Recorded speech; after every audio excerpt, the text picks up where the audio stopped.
Thank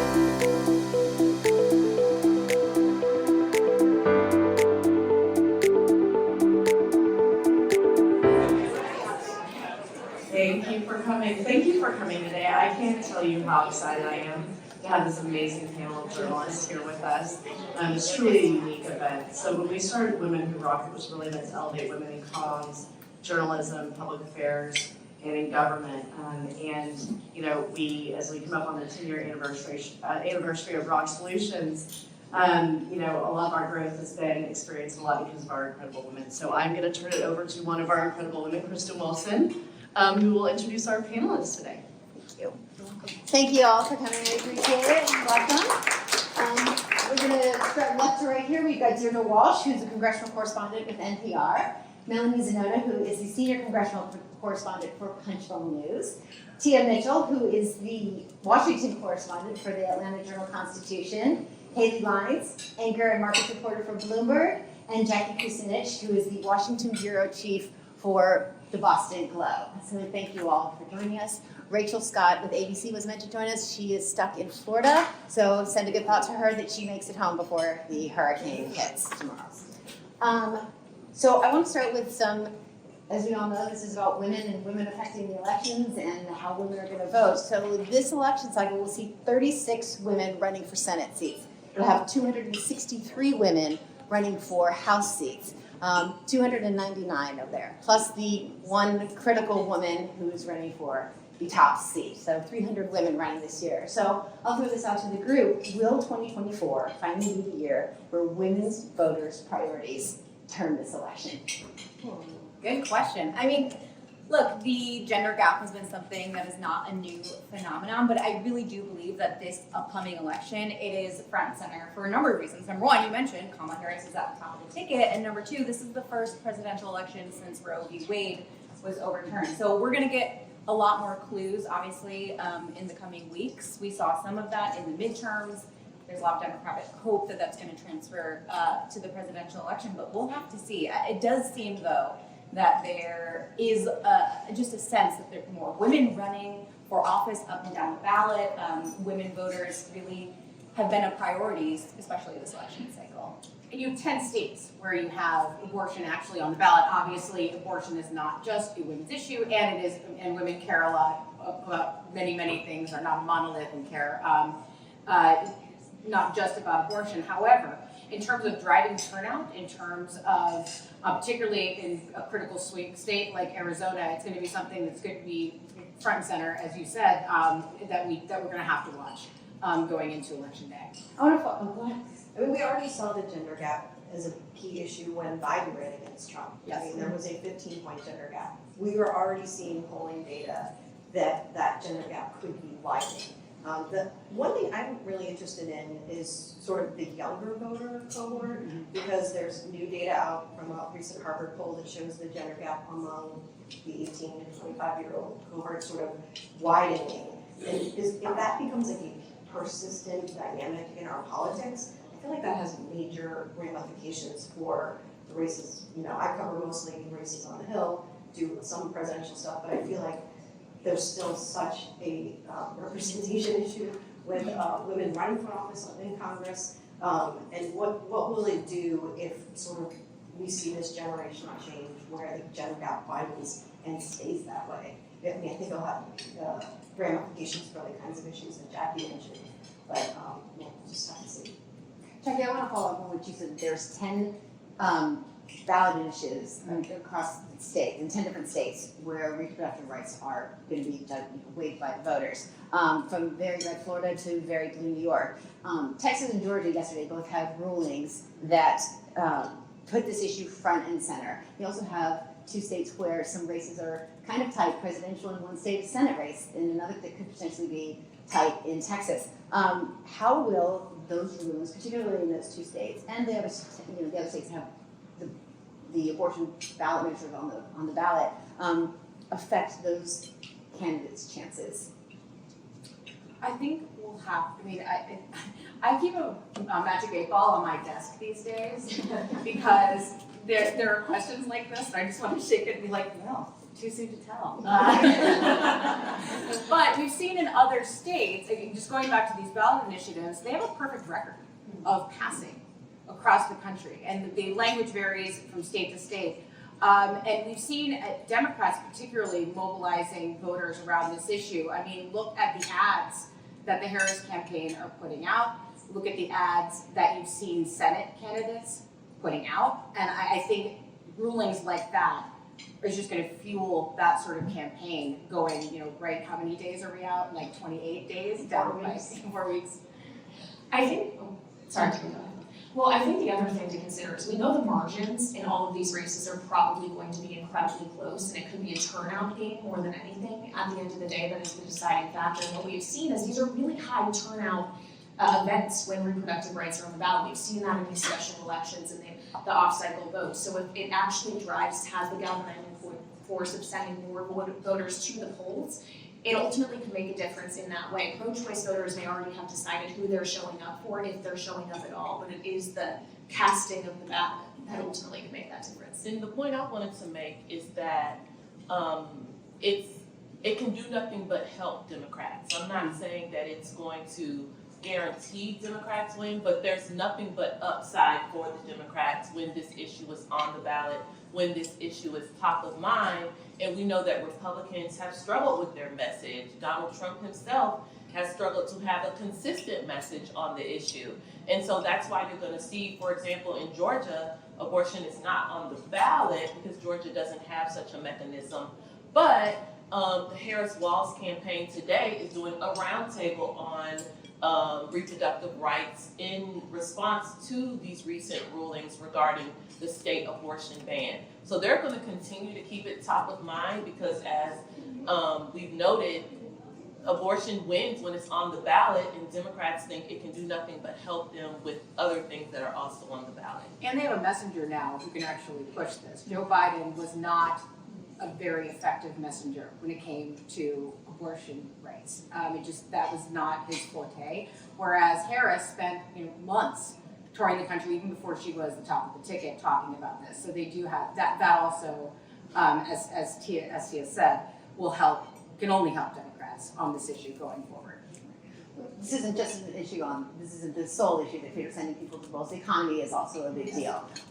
Is this going to be an economic election, Kailey, and will it drive voters to the polls? It's definitely going to be an economic election. I think arguably all of them are. I would say economics and abortion are not entirely separate issues. Abortion is an economic issue. At the end of the day, it has major implications for labor market supply, for women's labor force participation, and studies have consistently shown that. That said, it does feed into this wider notion of a lot of women's decisions about when to start a family do depend on their ability to care for that family, the cost of living associated with raising a child care.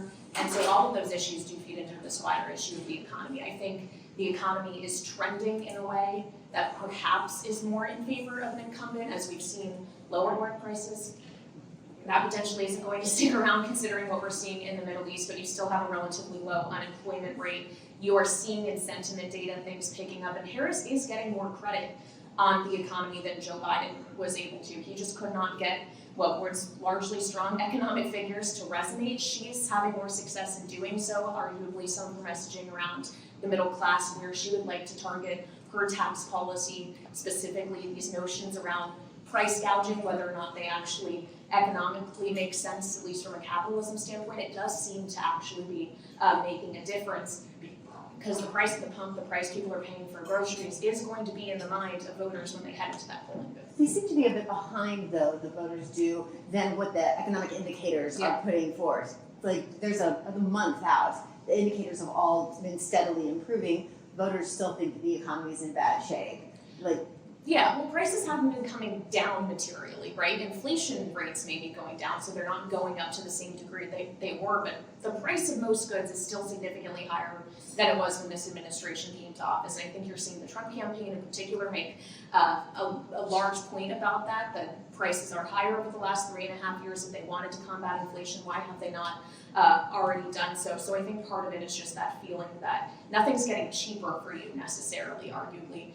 In some areas, yes, but I think that has been a driving force. And there is some differentiating in the labor market between those who are trying to seek a job, having difficulty doing so, hiring rates have slowed down versus people who are just able to stay in the jobs that they are already in. So all of that feeds into, we've been calling this a vibe election, but some of it is just like bad economic vibes still.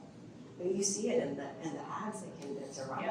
I mean, I think that it's a really hard line for a lot of Democratic candidates to thread because they are being linked to the Biden-Harris administration, which a lot of voters blame for high prices. So a lot of them are just sort of accepting that reality and going on the air. There's an ad in the Maryland Senate race where the Democratic candidate talks about, egg prices are so high, this is so high, this is my price gouging proposal. Bob Casey in Pennsylvania has an ad with his price gouging proposal. I don't remember a recent election where it seems like a wonky policy price gouging thing, but it's like you want voters to think like you have a plan to make this better because they can't escape the fact that people are going to the grocery store and the prices are still high. There's been a lot of shifts over the course of this election, not only in who's running and mostly who's running, big shift. But for the first time in a poll this morning, a New York Times poll, for the first time, Kamala Harris has surpassed Donald Trump in the person who could bring the most change, which is interesting when it's an incumbent, quasi-incumbent party. Like all of the kind of regular rules have shifted. And one of the most notable ones is this crossover in the race. Traditional conservative Republicans crossing over to join the Harris campaign, say they're going to vote for Harris, say they're going to support Harris. And most notably, obviously, from Liz Cheney, who went on the campaign trail with Harris last week. So will this pay off with voters, particularly Republican voters? Will those Republicans pull Republican voters with them, or will it entrench them more solidly, like that they see these traditional conservative members of the Republican Party, what they would perceive as it's like crossing over to sort of the dark side? I'm kind of opening that up to you all. So I think that there are lots of Republicans, kind of the never Trump, never was quite comfortable with Trump, maybe went along for a while. After January 6th, it was finally the final straw. Those type of Republicans always wanted an alternative. And a lot of them were preparing to support Joe Biden until that disastrous debate appearance. And then they felt like they had no home because they felt that, I was texting with one of those Republicans, and literally the night of the debate, he was like, I have no home. I cannot in good conscience vote for Joe Biden, but I do not want to vote for Donald Trump. I have no idea what I'm going to do. And then when Kamala Harris became the nominee, he basically was like, I'm going to hold my nose and vote for her because I have said all along that I can't vote for Trump. And I do think, so a lot of this outreach, the Republicans for Harris, is trying to give people cover to say, it's okay to hold your nose this one time and support a Democrat this one time. I promise you, you're still a good Republican. You can look yourself in the mirror and say that I'm still who I am, I know who I am, but just this one time, please do it for like America and democracy. And that's what they're saying. I do think there are some, I think every bit counts. Like, it's one thing to have like a Jeff Duncan and an Adam Kinzinger. It's another thing to have Liz Cheney and Dick Cheney. You know what I mean? Like, those are different types of Republicans. And so I think that's, Harris is building a heck of a coalition, and it looks impressive, but she still is tied with Donald Trump. It's really interesting because it's a smart strategy from the Harris campaign to create this permission structure, as Tia has said, and they have been making a concerted effort to sort of court those voters, whereas Donald Trump's campaign has not done the same. He's made very little effort to try to reach out to the Nikki Haley camp, those types of voters, to try to reach disaffected Democrats in the same way. You're not seeing former Democratic lawmakers, not nearly at the level of Liz Cheney. You got Tulsi Gabbard and RFK Jr., and that's about it. Right. Well, okay, I'm going to jump out of order because this is you teed up. Because Trump did do something he rarely does when it comes to like bridging some gaps, which is he backtracked. He assailed Governor Brian Kemp of Georgia for weeks on the campaign trail, and then suddenly praised him. He's been out, reversed course and started praising him. So, will that reversal work? So I think for Trump, the calculus was, okay, so real Trump is mad that Kemp did not endorse him during the primary. And he's also mad that First Lady Kemp, who is just the governor's wife, clearly does not like him and will not vote for him in the general. That's what made him mad. And we know Trump, when he gets mad, he makes it personal. And so that's what he was doing.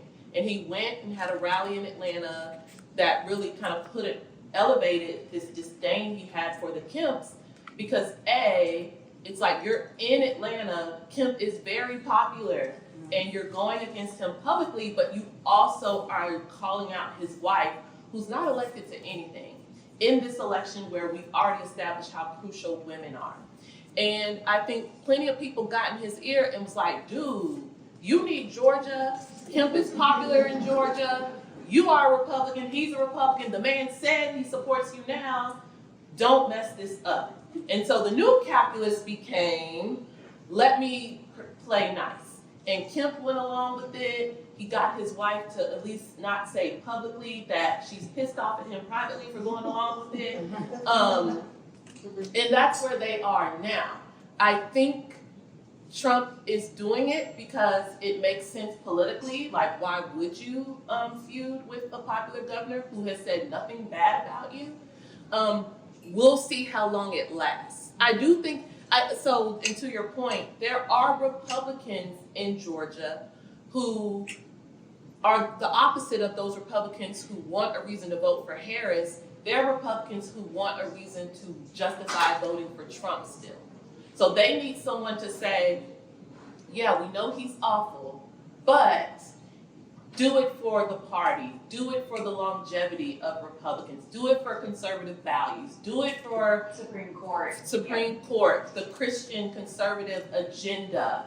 There are still reasons to vote for Trump, even if you think he's awful and you're worried about the charges and you're worried about all the things that have come out and you don't like what he says. This gives them cover to still say, well, Kemp said it's okay. It's still the Republican thing to do. And I think, again, that's another reason why it's so close, because there's still plenty of Republicans who are willing to support Donald Trump. I'm going to put you on the spot a little bit. Who's going to get Georgia? I think it's Trump's to lose. The difference in Georgia this cycle is in 2020, you had Ossoff and Warnock also on the ballot. So there was even more energy, and I think Ossoff and Warnock in that energy, both of them were kind of groundbreaking candidates, Warnock being the first Black U.S. Senator from Georgia, Ossoff being young and the first Jewish senator from Georgia. They both, on a ticket with Biden, they all were able to rise together. In 2020, Warnock won a full term, Kemp won re-election. And there were a lot of Kemp-Warnock voters. I think, again, it's still close. And especially now that Biden's no longer on the ticket, it's winnable for Harris. But I still think, it seems to be Trump's to lose. Melanie, talk about the détente in Georgia between the two. But there's another Trump factor, which is money. And specifically that some down ballots candidates have been begging him to come out on the trail and help raise money for him. So far, that help isn't coming. Is it going to? I don't think so. And at this point, I don't think it would matter, right? There's only a few days or a few weeks before the election. So I'm not sure that a big infusion of cash from Trump at this point is going to help down ballot. But Republicans are going to remember this because they stood by Trump through so much. And they have not returned the favor. I mean, RNC has not transferred any money over to the NRCC. Donald Trump has not transferred a dime to the NRCC versus Kamala Harris, who just recently transferred $10 million to the Deirdre by comparison. So if Republicans do lose, there's going to be a lot of blame that goes around, but the fundraising is going to be such a huge piece of the equation. They are just getting their butts kicked, frankly, right now. They haven't found the magic bullet. I think for Speaker Mike Johnson, he's still sort of figuring it out. He's very new to this job, so you have to give him some sort of credit, but this is not a job where you get training wheels. He's the Speaker of the House, and the majority is on the line for them. So they've been struggling. They've been trying to, pull up all the tricks in their sleeves, including the Donald Trump factor, to try to get, something to give them a kickstart. So they're really having to rely on outside groups. I mean, CLF did just announce today that they posted their biggest fundraising quarter, so that's helpful. But it's not necessarily enough. So we've been kind of taking on the one side of problems on the Republican side. What's the biggest mistake that the Democrats are making right now? I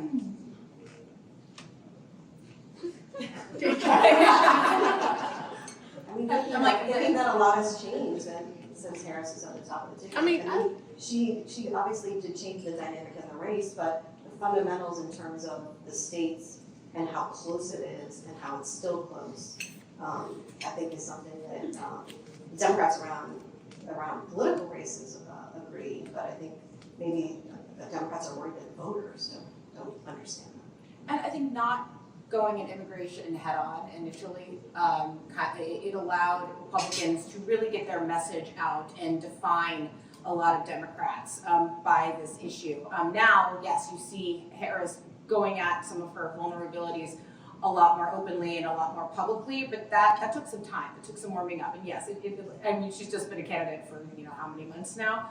But still, if you allow a narrative to get baked in, it's a lot harder to remove from voters' minds.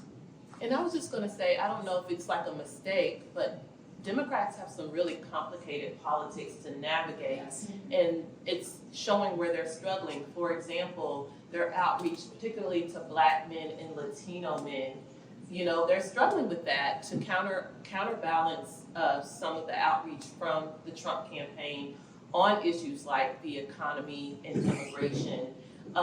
It's, again, in a state like Georgia or Pennsylvania, just a little bit could help Trump. And right now, Kamala Harris isn't polling as high with Black voters and Latino voters as Biden did 4 years ago. The same with Muslim voters and Arab Americans, where they're struggling with their messaging on the Israel-Hamas conflict. Now, there are very complicated politics there, because you also don't want to alienate Jewish voters or just kind of security hawk voters who want us to stick with an ally. But we also know, like in a state like Michigan, that's been problematic for the Harris campaign. And again, I don't necessarily think it's a mistake. It's just very delicate, complicated politics and competing interests within the Democratic coalition. Well, and arguably in Michigan, when she met last week with Arab and Muslim leaders, they were largely groups that had endorsed her already. It wasn't folks from, say, Bandon Harris that came out and endorsed Jill Stein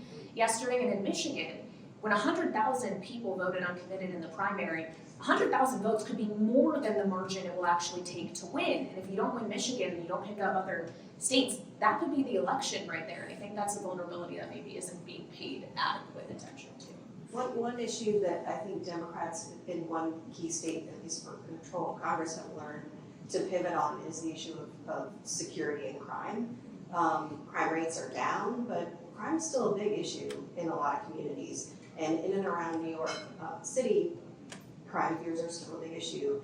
And I just did a story recently about how Democrats in the state created sort of the first ever coordinated campaign for New York, and modeled it on the coordinated campaign in Wisconsin, which is like a traditional purple battleground state where parties always work with state and local parties. In 2022, the state and local parties weren't even talking to each other. They weren't coordinating events, and issues about crime were top of mind, and you saw 5 seats flip. This time, for example, one Democrat that's on the ballot this year is New York Senator Kirsten Gillibrand. And she told me her first ad was about what she's done personally to address personal safety. Her third ad was on reproductive freedom, which was interesting to me. I mean, I think maybe it may be more of a local New York dynamic, but it is an issue where Democrats, I think, are trying to learn from previous messaging mistakes. We're going to go to the House for a second. I know some people have affinity for the House. So Melanie, I'm going to start with you. You got your eye on 2 different states when it comes to House and who's going to be in the majority. So tell us which they are and how they can tip the balance. You've probably heard this before, California and New York. The path to the majority runs through those 2 states, which are blue states, right? So it's an interesting dynamic for both parties to navigate. But leadership in both parties have been making swings through both of those states. It's going to ramp up in obviously the next few weeks. New York is interesting to your point.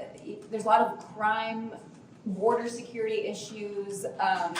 There's also a lot of scandal that's been infiltrating a lot of these races. Obviously, George Santos is already out of Congress, but you've seen Congressman D'Esposito, who had a scandal of his own. There's obviously the New York City mayor, and there's some Republicans who are trying to tie Democratic candidates to them. So that's another interesting dynamic that I'm keeping an eye on. And then in California, you have Kamala Harris, California native, at the top of the ticket. There's been a lot of enthusiasm about her being at the top of the ticket and how that has really given a boost to a lot of these down ballot candidates. But it's going to be a knife fight in both of those states. Let's stick with New York for a second, Deirdre, because you covered this through a more economic lens, which is the SALT, the state and local taxes, which is making a return appearance again. So what impact is this going to have on those same New York and some of the New Jersey members as the race comes up? I mean, I think since we're in Washington, we can say SALT and people will know that it doesn't mean stuff on your table. And it's such a wonky local issue, but it obviously matters in California, like Melanie was just talking about. But obviously this issue came out of the 2017 tax bill. There was a cap on how much residents of high-cost states could deduct on their federal taxes for state and local taxes.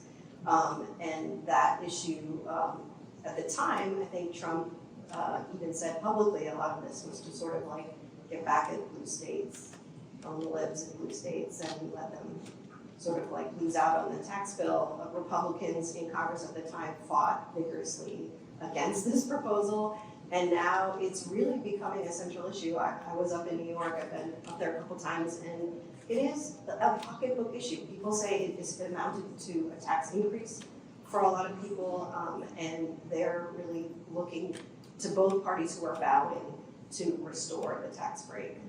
And I think you'll see it, I think more in like door knocking than you'll see it in ads. But when Trump went up to Uniondale and did a rally on Long Island, the fact that he sort of publicly reversed himself and came out and promised to restore it, Republicans on the Hill were thrilled, and they think that is a big boost for them.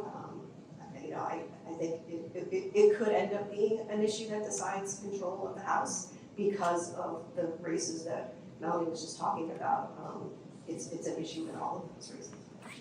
I think the other thing too, while SALT partially could have been about punishment for these states that didn't go for Trump, it also was a way to essentially make sure that you weren't losing more revenue by offering larger tax deductions. This was a package that we all know added to the deficit. So when it's a SALT cap, when it is no taxing on Social Security, on tips, on overtime wages, there's definitely like 5 more that both of these candidates have promised. I think it's going to be really hard for anyone to actually be campaigning on fiscal responsibility because it is very unclear what the definitive plan is to pay for these things.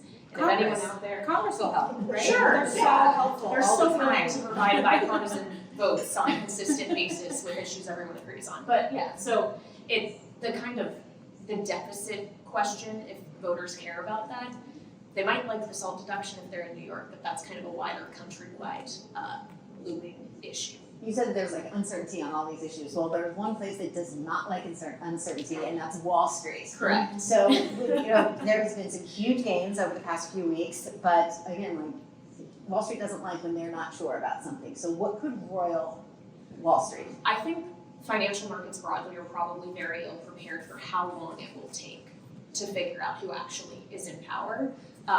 Obviously in 2020, it took until Saturday, there was still a few day lag, but this could potentially, with the amount of litigation that both sides are preparing for, it could take a lot longer, not just to figure out who won the presidency, but ultimately how the balance of power in Congress has shifted, and I think that could potentially be a very disruptive market event, especially if you have any kind of civil unrest that is ensuing by international investors who usually see the U.S. as the safest haven of all, could potentially shift their views depending on how messy the democratic process is this time around. And I think, markets usually wake up to events right before they happen, whether it's the debt debt ceiling or anything else. And I think late October, we could start seeing a little bit more volatility.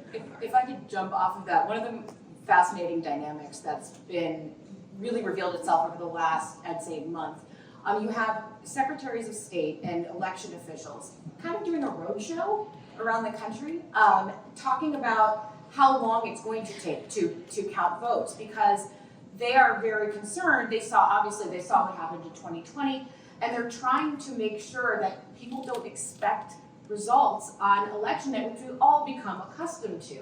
And when I say this was like a 5-hour conference where they painstakingly went through all the things that they have to do in order to certify the vote, and these things take time. And so the fact that they, bipartisan, are going all over the country, leaving their states at this time of the year in order to make sure they're calling it radical transparency, I think is one of the things that was the drumbeat when I saw them in Michigan. And I wonder, I'm curious whether that understanding will sink in, because it is very ingrained, right? You turn on, you watch election coverage, and you wake up to the president. But in the past, the elections weren't so close. So close. So really, or litigated, yeah. But so every vote counts in these swing states, and that's one of the things that they've been really trying to get out there. So to follow up on that, do you think we have now entered an era of post-election challenges, things dragging on longer, or is this a product, 2000 notwithstanding, Yes. for those of us who are around for that, and I don't recommend doing that again, is this a new era that we're in, or is this a product of Trump, the Trump effect? At the top of the ticket, if we continue to have these races that are so very close, I don't think the litigation is going to go away. But I think down ballot, there certainly will be challenges. I mean, I'm thinking of, Minnesota, Franken and Melanie? Question mark? Cole. No. Cole, thank you. I was like, brain, work for me. I mean, that took forever. Weeks, right? Weeks and weeks and weeks. The Senate race, sorry, Youngs. This predates Trump. It's the closeness that I think it will fuel these recaps. I also am not sure it's only litigation potentially that will stay, but just the psyche of trusting the democratic process and the information people are receiving, especially with the kind of echo chambers on social media and disinformation that is out there. It has undermined trust in the institutional process of the American electoral system, and I think that might be a lot harder to unlearn. Yeah, I was going to say there is a difference. Like the system is there for that reason. So Yes. There's nothing wrong with election challenges. There's nothing wrong with candidates seeking every avenue if they think that there was something improper or there's a path to kind of keep them in the game. That's what the courts are there for. That's different than lying to people and getting your supporters to break into the Capitol to try to, overturn the outcome of a free and fair election. Those are two very different things, and that's why I covered Stacey Abrams when she ran for governor the first time in 2018, and I get so annoyed when Republicans were like, Donald Trump was bad, but so was Stacey Abrams, because she refused to concede. And I was like, Stacey Abrams maybe in hindsight was being a little bit too petty from refusing to say the word concede.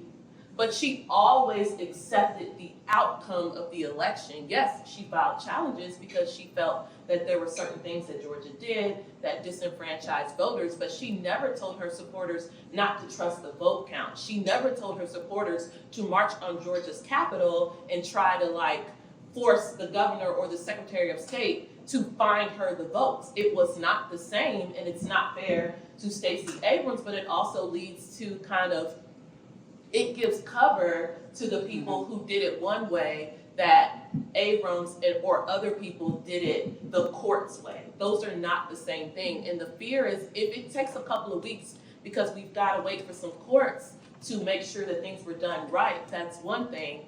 But it's another thing to think that there may be violence, that, poll workers are fearful of being targeted. And again, that misinformation and disinformation campaign that is leading people to believe that they can't trust the results that their elected officials are presenting to them.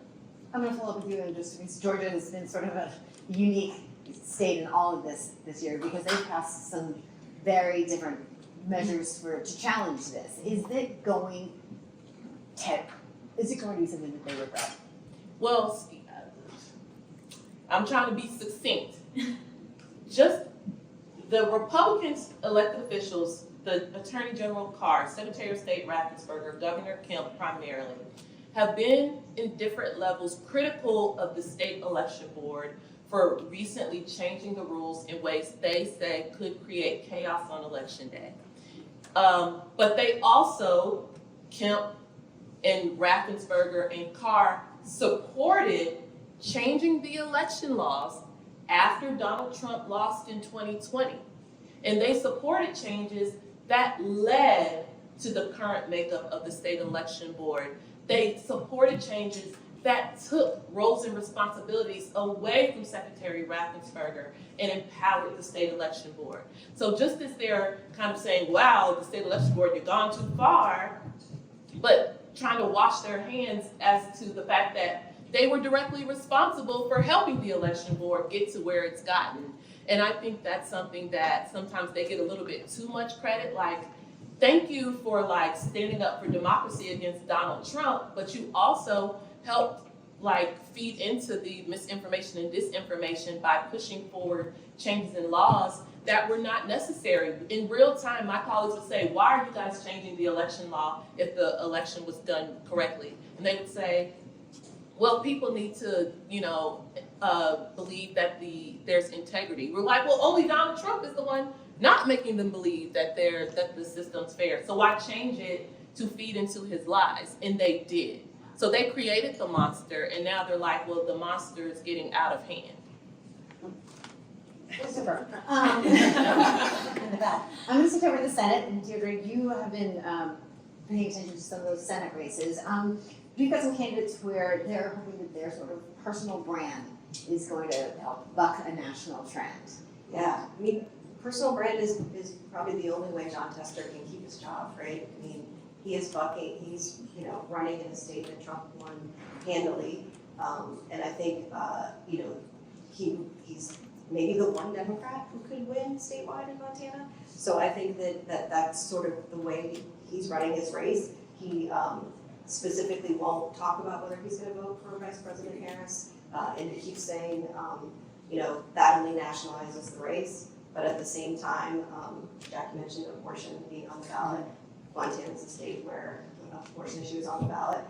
That does kind of nationalize the race. It makes it part of this national trend. So I think, I think on the flip side, locally there's a race here in PMB, the Maryland Senate race, where you have sort of the reverse, where you have a former Republican popular Governor Larry Hogan hoping his brand will allow him to win an open seat. And he's very well known across the state, just like Tester is very well known. And I think that is making the race much closer for the Democratic candidate. Democrats have never wanted to have to spend money on a solidly blue Maryland Senate race. But if you look at Alsobrooks, and I've talked to Democrats in the state too, who say she needs to do more to get out there and sort of boost her ID across the state. She's really well known in PG County. Her latest ad has a very popular national Democrat Barack Obama endorsing her. So I think that's one way that Democrats think that she can sort of, remind people who she is and have these, very important popular statewide officials like the Governor of Westmore validate who she is. But I think that in a presidential year, these are the kinds of Senate races that are very different from the sort of traditional battleground ones where, it's going to be a dogfight in Michigan, in Wisconsin, but in these other states, it's really about personal brand. To go to the race in Maryland, if Alsobrooks wins and Lisa Blunt Rochester in Delaware wins, you'll have your first time in the Senate where there's 2 Black women elected to the Senate. If that also follows a trend and Kamala Harris wins, you'll obviously have a Black woman who has won the presidency. How important is breaking the glass ceiling moments to women voters in this election? I mean, it's just it's a huge deal. I mean, you look at the representation in Congress of female legislators on both sides of the aisle. It's like 25 women in the Senate. That's it, 25%. I think it's like 28% across the House and Senate. That doesn't represent the population. And I think that you have a different conversation with lawmakers when you have more women in a lot of these high-profile jobs. I will say, the one thing I think that has sort of changed since I started covering Congress, I think around 2006, is a lot of issues that were sort of deemed women's issues, childcare, reproductive rights, are issues that lawmakers of both genders and both parties are really talking about. Like, childcare is an economic issue, not just for women. And you saw it in the VP debate, and it was a big sort of like one area of almost agreement, maybe not on policy, but on the priority of childcare. So I think that is something that has really shifted in recent years and shifted the conversation. And I think there are more lawmakers of both genders talking about it, but I think if you had more elected, it would be much easier to push these things through. Obviously, we just saw that IVF is another issue that sort of falls into that bucket. And then you had fathers on the Hill of both parties say, we started our family using this, like, we should, immediately, it's a bipartisan issue. And that's an age thing too, right? You have younger members of Congress who might have kids at home, which wasn't necessarily the case. I think I started covering Congress around the same time you did. Right. There were a lot of grandfathers, but not as many people actively, raising kids. So that also, I think, has shifted, and that's why you hear these issues a lot more with more of like a personal buy-in than just someone coming into your office and having an issue like constituent services or something. Well, even members of the House who are pregnant or going Yes. to have babies, which is like sort of a new phenomenon, and they're Yes. sort of addressing some of those issues, Brittany Peterson among them. Exactly. So yeah, that's to your point. Okay, I've got three little phrases for you from throwback elections. 2012, buy municipal women. Also quaint. 2016, a basket of deplorables. 2024, childless cat ladies. Will that phrase be the one that we tie to this election, and will it be will it maybe undoing the way that those other phrases sort of undid those other candidates? I don't know that will be the one thing that turns childless. I mean, I don't think that that's going to be the one thing that is the reason people go to the polls. Perhaps what is behind it. I mean, the gender gap was bad before J.D. Vance came on the scene. Did he make it worse? Yeah, probably.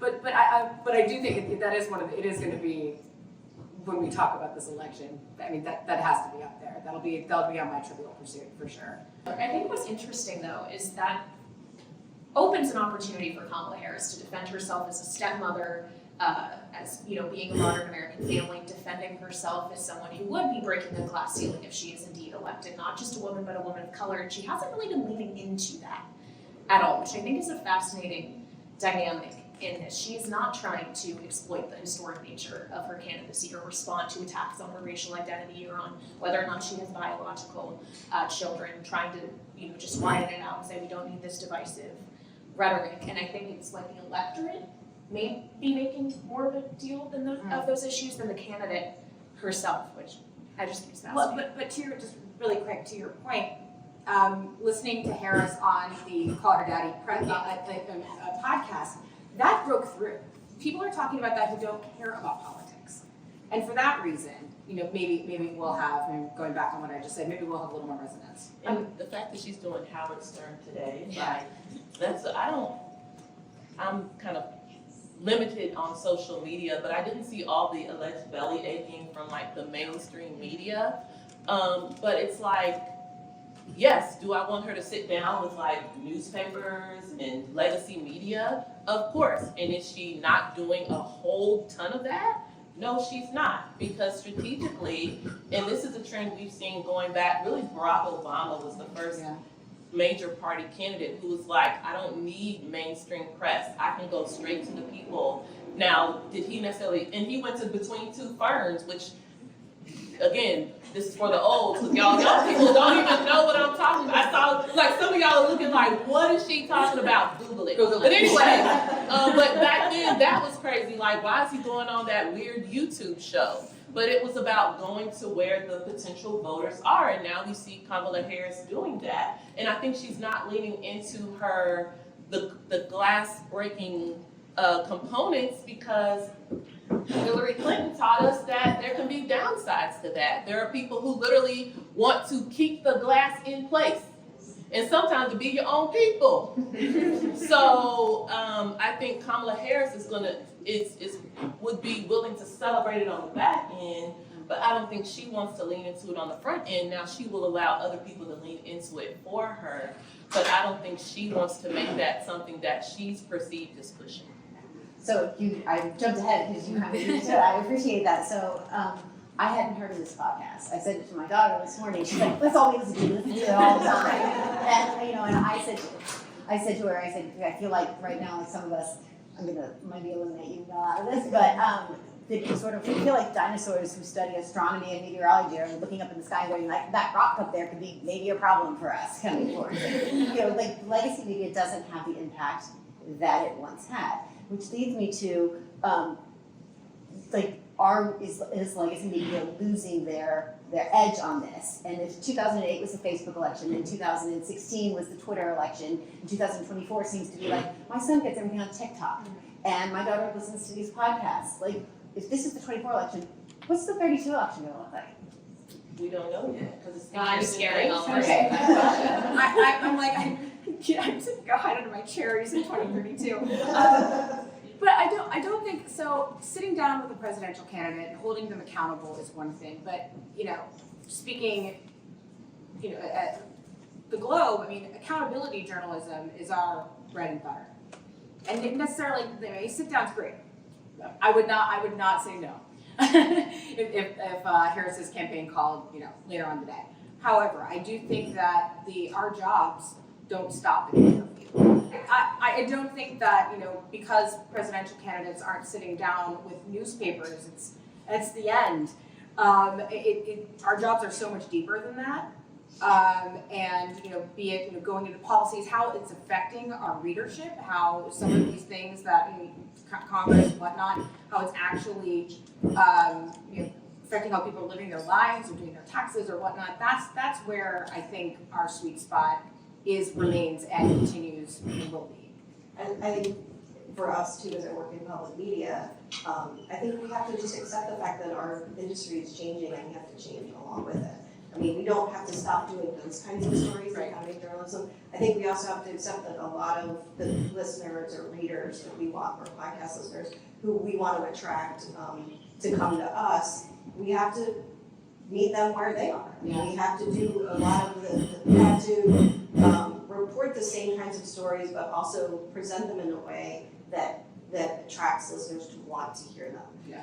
We do a lot more explainer journalism, analysis journalism. I think a lot of our audience has and I think audiences for everyone else up here has a lot of sources for news. So I think you have to sort of pick your lane and pick your sweet spot, Jackie, that you were talking about, and show and prove to your audience that you have value in a certain type of information, and do your best to present it that way. But I do think we can't, hide the fact that our industry is really changing, and it's scary for a lot of newsrooms. I think we've gone through layoffs in my newsroom and in my previous newsrooms, but I think it's sort of every step of the way that sort of forced us to change something. Unfortunately, it's just happening a little faster than we.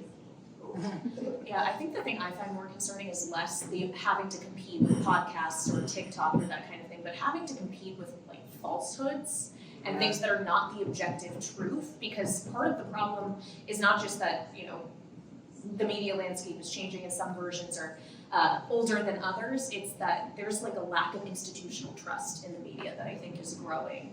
And I think that's what is much more difficult to have the truth break through in a world where there's so much noise and so many, more opinion-oriented podcasts than news-oriented information that is out there. And I think that is the much larger challenge, is how that trust gets rebuilt. Right, And I don't have the answer to that. Even with very smart people, I have people, family back in Chicago, like, is this thing actually true? Are they only giving $750 after these hurricanes? And it's, it is an uphill battle that we are fighting as an industry. It's really difficult when you have a presidential candidate himself who is peddling disinformation.